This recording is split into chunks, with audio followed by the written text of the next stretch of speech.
আপনাদেরকে এতটুকু নিশ্চিত করছি যে আমি শীঘ্রই বাংলাদেশে আসছি ইনশাআল্লাহ। মিজানুর রহমান আজহারী হবে বাংলাদেশের পরবর্তী প্রধানমন্ত্রী। সেটা আমরা 10 থেকে 15 জনের একটা প্রাথমিক তালিকা।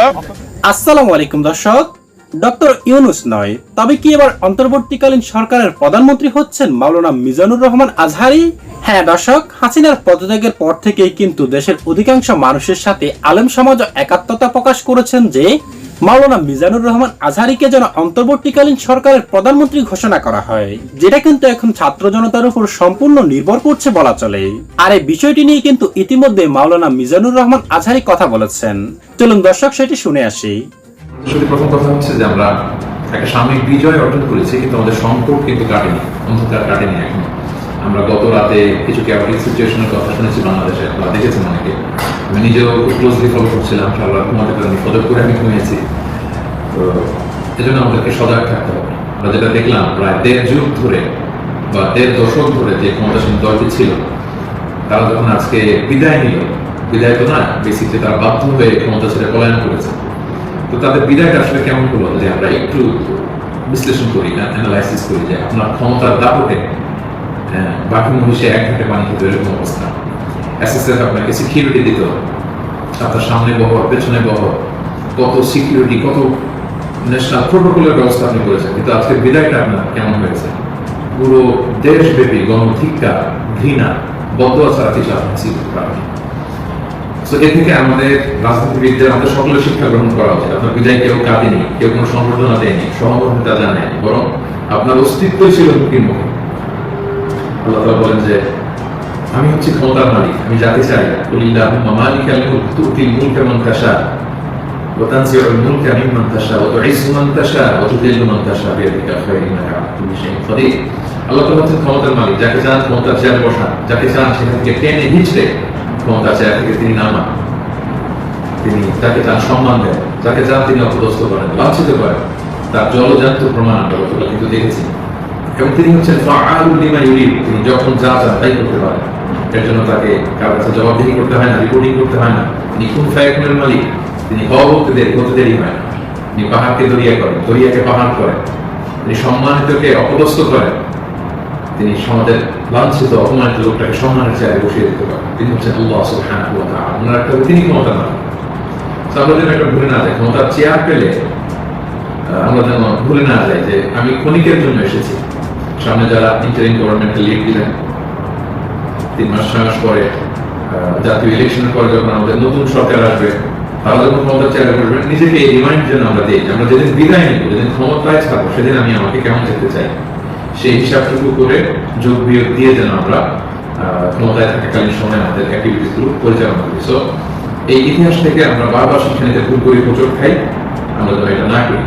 আমি আমাদের জাতীয় নেতৃবৃন্দদেরকে বলবো, যারা আসন্ন নির্বাচনে নির্বাচিত হয়ে আসবেন, বাংলাদেশকে নেতৃত্ব দিবেন, নতুন প্রজন্মের বা পুরাতন অভিজ্ঞদের মধ্যে থেকে যারা মিলে সরকার গঠন হবে সামনে ইলেকশন শেষে, আপনারা মেহরবানি করে এই শিক্ষাটুকু আপনারা নেবেন। এবং বাংলাদেশে এটা তো আমরা দেখে এসেছি ছোটবেলা থেকেই, একদল ক্ষমতা ছিল, অন্য দলের লোকেরা তাদের উপর কিভাবে আক্রমণ করে, যেদিন তারা ক্ষমতা থেকে যায়, আবার তারা ক্ষমতা আসলে তারা কোনো ক্ষমতা ছেড়ে অন্য বিরোধী দল তাদের উপর আক্রমণ করে। এই দেশাদেশি আক্রমণ আমরা চাই না, আমরা এর অবসান চাই।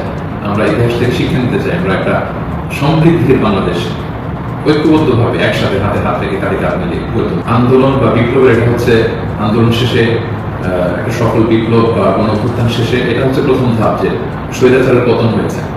এখন হচ্ছে আমাদের দেশ গড়বার সময়। এ সময় আমাদেরকে অত্যন্ত ধৈর্যশীলতার পরিচয় দিতে হবে, দায়িত্বশীলতার পরিচয় দিতে হবে। বিজয়ীরা দায়িত্বশীল হয়। যদি দায়িত্বশীল অ্যাটিটিউড আমরা দেখাতে পারি, তবে এই বিজয় কিন্তু আমাদের টেকসই হবে। সো অনেক ধরনের ষড়যন্ত্র আশেপাশে ঘুরপাক খাচ্ছে, দেশি বিদেশি। আমাদেরকে সজাগ থাকতে হবে, সচেতন থাকতে হবে। বিজয় উল্লাসে মেতে আমরা যেন আবার কোনো ভুল করে না বসি, বিপ্লবের পরে কোনো প্রতি বিপ্লবকে যেন আমরা স্থান না দিই। এই হচ্ছে প্রথম রিমাইন্ডার আপনাদের প্রতি।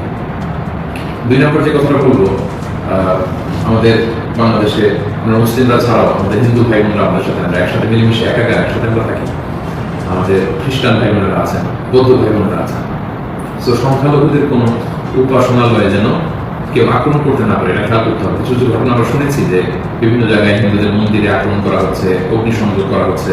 এছাড়াও দর্শক, অন্তর্বর্তীকালীন সরকারের জন্য কিন্তু ইতিমধ্যে রূপরেখা প্রকাশ করেছে ছাত্র আন্দোলনের সমন্বয়করা, যেটি নিয়ে কিন্তু সেনাপ্রধানের সাথে সাক্ষাৎ করার পরে তারা কি বলেছেন সেটি দেখে আসি এবার। সেটা আমরা 10 থেকে 15 জনের একটা প্রাথমিক তালিকা দিয়েছি। সেই তালিকাটি এখন আমরা প্রকাশ করবো না, যেহেতু এটা একটা প্রাথমিক। সেটা আমরা আরো চূড়ান্ত করে দ্রুত সময়ের মধ্যে, প্রায় 24 ঘন্টার মধ্যেই সেই তালিকা সহ আপনারা সরকারের অন্তর্বর্তীকালীন সরকারের ঘোষণাটি দেশবাসী পেয়ে যাবে। একটা জিনিস বলি, আমরা একটা এক্সট্রা অর্ডিনারি সিচুয়েশনে এই সরকার গঠন করতে যাচ্ছি। এক্সট্রা অর্ডিনারি সিচুয়েশনে সরকার গঠনের ক্ষেত্রে বিভিন্নভাবে এটাকে বৈধতা দেওয়ার সাংবিধানিক রীতি আছে, নিয়ম আছে, সেটা ফলো করা হবে। সরকারের মেয়াদ এখনই ঠিক করা হয়নি, ওইটা আমাদের এই ছাত্র জনতা, আমাদের যারা সমন্বয়করা, ওনাদের প্রস্তাব ক্রমে ডক্টর মোহাম্মদ ইউনূসকে তত্ত্বাবধায়ক সরকার প্রধান হিসেবে আমাদের রাষ্ট্রপতি সম্মতি জানিয়েছেন। অন্তর্বর্তীকালীন সরকার হিসেবে উনি আসার পর এই ব্যাপারে একটা ঘোষণা আসবে। আমি আপনাদেরকে অনেক কথা বলি, অনেক ব্যাপারে। আজকে আমি শুধু দুটা কথা বলার জন্য আসছি। একটা হচ্ছে, আমি আমাদের ছাত্র যারা সমন্বয়ক আছে, নাহিদ, আসিফ, তারপরে আপনার হাসনাত, সার্জিস, বাকের, আজকে ওদের সহ অন্যরা মানে মূলত আলোচনা করেছে 4 জন। তো ওদের যে আলোচনার স্কিল দেখেছি, ওদের যে আলোচনার আউটকাম দেখেছি, এটা একটা মুগ্ধ করার মতো। মানে আমি নিজে বিশ্বাস করতে পারি না ওরা এত ম্যাচুরলি সবকিছু এত ডিল করতে পারে। আমরা খুবই লাকি, আমরা শুধুমাত্র মানে অভ্যুত্থানের নেতা পাই নাই, ইনশাআল্লাহ আমার মনে হয় রাষ্ট্র গঠনের নেতা আমরা পেয়ে গেছি ওদের মধ্যে। আরেকটা কথা, এটা আমাদেরকে বলতেই হবে, আমাদের সেনাবাহিনী, আমাদের নৌবাহিনী, আমাদের বিমান বাহিনী, ওনারা অত্যন্ত আন্তরিকতার সাথে আলোচনা করেছেন এবং আমাদের কাছে ওদের সম্পর্কে এত প্রশংসা করেছেন। এবং ওনারা এই যে ছাত্ররা যে বিভিন্ন জায়গাতে ট্রাফিকের দায়িত্ব পালন করছে, মন্দির পাহারা দিচ্ছে, এটা ওনারা অনেক প্রশংসা করেছেন। এবং ওনারা আমাদের এই সমন্বয়কদের দেখে এখনকার তরুণদের প্রতি ওনাদের প্রত্যাশা, শ্রদ্ধাবোধ আমার মনে হচ্ছে অনেক বেড়ে গেছে। আমরা সকলকে শান্তিপূর্ণ পরিবেশ বজায় রাখার জন্য ভূমিকা রাখতে আহ্বান জানাচ্ছি। আমরা ছাত্র জনতারা এই অভ্যুত্থান করেছে, এখন এই অভ্যুত্থানকে রক্ষা করার, একটি নতুন বাংলাদেশ গঠন করার দায়িত্ব তাদের।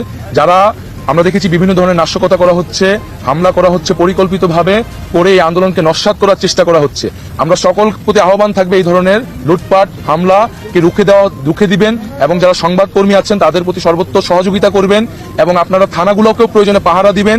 আমরা বলেছি বারবার, যারা এই ফ্যাসিস্ট রেজিমের সাথে গণহত্যায় জড়িত ছিল, দুর্নীতিতে জড়িত ছিল, তাদেরকে আইনি প্রক্রিয়ায় বিচারের আওতায় আনা হবে।